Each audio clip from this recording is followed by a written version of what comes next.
Donald Trump's escapade with Ghislaine Maxwell has just completely destroyed the Department of Justice, which now has absolutely zero credibility.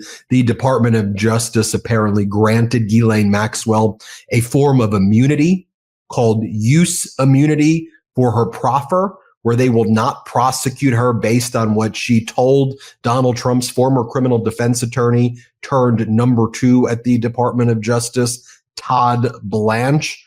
The fact that they are giving someone who was convicted, who had the opportunity before the conviction, somebody who was convicted of sex trafficking while serving their sentence after someone who showed no remorse during their sentencing, giving that individual use immunity, a reward after conviction, just throws away any credibility the Department of Justice has.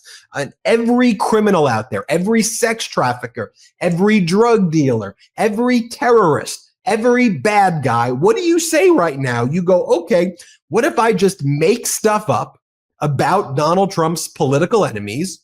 I can then, that's my way out.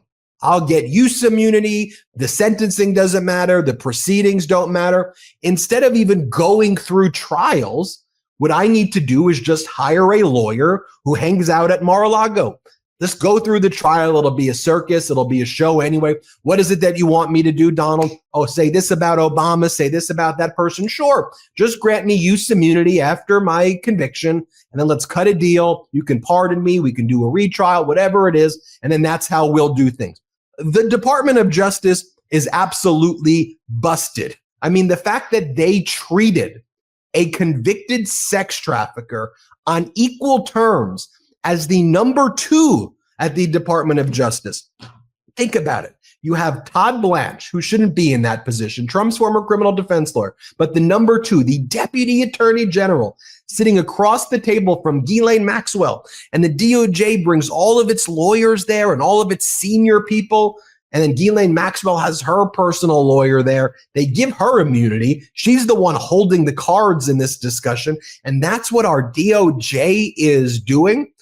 I just want you to think about it. The DOJ ran quicker to Ghislaine Maxwell than Donald Trump sent FEMA to Texas, right? It took 3 days for Urban Search and Rescue to arrive in Texas. It took hours for Donald Trump to send his former criminal defense attorney to speak with Ghislaine Maxwell. And I just want to show you some data points here of how the Department of Justice is just a total, utter clown show right now. So here is how Fox reported it, how Ghislaine Maxwell's attorney after the meeting with Trump's DOJ, here's how it was characterized on Fox. Here, watch this.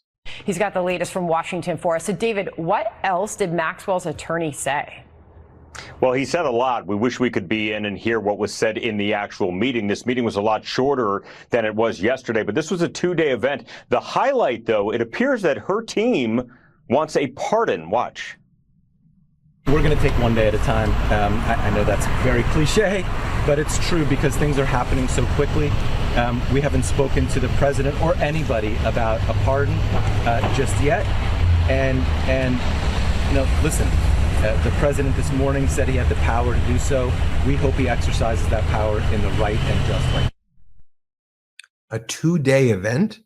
Doesn't that seem like like one of these meetings where like a foreign dignitary was just spoken with?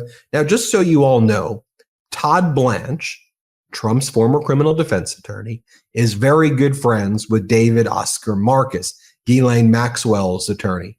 How good friends? We'll just watch them on this podcast together. Let's play it. But David, in all seriousness to you, I know a lot of people that have worked with you. I know a lot of people who know you very well. I now consider you a friend and someone who I know pretty well. You are by far the best out there, and I'll always say yes to this podcast. You are by far the best out there. I consider you a friend. Okay, well, here also is Trump's former criminal defense lawyer, Todd Blanche, speaking with Ghislaine Maxwell's lawyer. And you know how Trump says, I don't use the word enigma. I've never really heard that word. Well, we've dug up numerous clips where Trump has used the word enigma. But in any event, Trump's number 2 at the DOJ, Todd Blanche, how does he refer to Donald Trump? Well, here's what he says on that podcast with Ghislaine's lawyer. Let's play it. And he called me, and we had a good conversation. I went with my wife to have dinner with him and his wife a few weeks later. And we clicked. He's an enigma. He's an interesting guy. Everybody in this country, most people in the world, frankly, have an opinion about him. Seriously? So then you have David Oscar Marcus after the first day of the meeting. It's a 2-day affair, 2-day meeting. Then Ghislaine Maxwell brought like a whole box of things with her. But here's David Oscar Marcus after the first day holding this press conference outside of the Tallahassee federal court. Let's play it. We had a very productive day today with the Deputy Attorney General, Todd Blanche, and Ghislaine Maxwell. First, we want to thank the Deputy Attorney General for being so professional with all of us and for meeting with us. He took a full day and asked a lot of questions, and Ms. Maxwell answered every single question. She never stopped. She never invoked a privilege. She never declined to answer. She answered all the questions truthfully, honestly, and to the best of her ability. And that's all the comment we're going to have today about the meeting. We don't want to comment about the substance of the meeting for obvious reasons, and we'll go from there. So thank you all so much. We should be coming back for a second day. We're not going to comment on that now. Thank you. I just want you to think about this. Our Department of Justice at the highest level is having productive meetings with a convicted sex trafficker and known liar. And then the convicted sex trafficker's lawyer is out there bragging about what a productive meeting it is. And then the president of the United States, who was like close friends with her back in the 1990s and 2000s, she helped him like find, at least in one article, one article from the Sunday Mirror in 1997 said that she would introduce Donald Trump to a lot of young women. That's how they refer to it in the article. And then they refer to her as a Madam Maxwell, Madame Maxwell. Here's how Donald Trump then is talking about this from the White House. I mean, just think about from foreign countries, like what they must be thinking about the United States of America right now. Here, play this clip. What are you hoping Todd Blanche gets out of his meetings with Ghislaine Maxwell? Well, I don't know about the meeting. I know it's taking place, and he's a fantastic man. He's a great attorney. And people should really focus on how well the country's doing, or they should focus on the fact that Barack Hussein Obama led a coup, or they should focus on the fact that Larry Summers from Harvard, that Bill Clinton, who you know very well, and lots of other friends, really close friends of Jeffrey Summers, should be spoken about, because, Jeffrey Epstein should be spoken about. And they should speak about them, because they don't talk about them. They talk about me. I have nothing to do with the guy. I had nothing to do with the guy. You had everything to do with the guy. Underage girls were sex trafficked from Mar-a-Lago. It's an undisputed fact. Now, whether you knew or didn't know about that, I suppose that's something you can try to argue. But Virginia Giuffre is a 17, or was, the towel girl at the Mar-a-Lago spa. Underage girl who was homeless. She gets a job as an underage towel girl at Mar-a-Lago after being homeless. Jeffrey Epstein and Ghislaine Maxwell's MO was to prey on destitute children, poor kids who needed money. They go over to Mar-a-Lago. Hey, homeless girl. Oh, you're working as a towel girl. You want to meet this rich guy, Jeffrey Epstein. He lives down the block. I see you work at this massage place. You want to go over there and see if you can give him massages? Do you want to see that? And then maybe you can get rich and you can travel the world. And then that's how they started sex trafficking Virginia Giuffre. Donald Trump, I don't know nothing about the guy. You said he was a great guy who likes women on the younger side. You said that publicly. I mean, you're photoed with, you're in videos with him like dancing at Mar-a-Lago, pointing at different women. You threw events with him at Mar-a-Lago where you told girls of indeterminate age that it was going to be a VIP event to meet the executives in the modeling world, and it was just you and Epstein there, according to the person who brought over those girls or young women, depending on how old they were. I mean, you were on Epstein's plane 7 times, at least from the files that have been released. You're in the files. We know you're in the files based on the Wall Street Journal exclusive that says you're repeatedly in those files. And here's the thing too.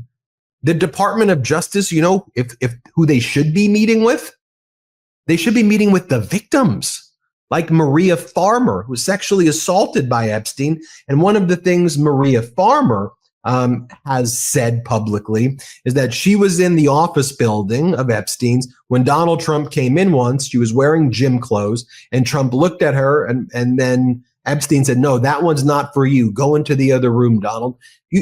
The DOJ, if they were doing something, listen to the victims, not the trafficker. What are you doing? Here's Maria Farmer in her own words. Play this clip. And that's a fact. And those same Republicans want to entertain Ghislaine Maxwell, like Tim Burchett wants to entertain her and flash her around and act like we victims should not be heard from. He didn't want to speak to me. He wanted to speak to Ghislaine and give her a voice and an audience. And my little sister is one of her victims, and so am I. So. And there you hear her say it in her own words. And then one thing to mention finally is that the Trump DOJ fired the lead prosecutor, Maureen Comey, who was the lead prosecutor of Epstein and Ghislaine Maxwell. Maureen Comey would not have been okay with this meeting taking place between the number 2 at the DOJ and Ghislaine Maxwell. The DOJ had spoken with Ghislaine Maxwell's lawyers before, had probably made offers to them before when, in connection with the Epstein prosecution and Ghislaine's prosecution. Ghislaine refused to testify. She was not given immunity back then because she was being prosecuted for sex trafficking. She was convicted. And in the sentencing memorandum, the DOJ, career DOJ people who do sex trafficking cases, said how bad of a person Ghislaine was, that Ghislaine's a liar. She lies about everything and doesn't matter. She'll lie to get away with things. And now they're angling for a pardon. So I just want you to think about this. Now, with use immunity, if you lie during use immunity, you can go to prison for lying under use immunity. But if you subsequently then get a pardon for everything that predates the pardon, you could lie. You could do whatever. Essentially, if you're her, you shouldn't. But if you're going to get pardoned for it, you get pardoned for the crimes. So, I mean, at this point, as Donald Trump has engaged in the most obvious cover-up of his connections with Epstein, he's now destroyed any credibility the DOJ has, and I showed you why. Let me know what you think. Hit subscribe. Let's get to 6 million subscribers. Thank you for watching. Love this video? Continue the conversation by following us on Instagram @MeidasTouch and help us blow past 1 million followers.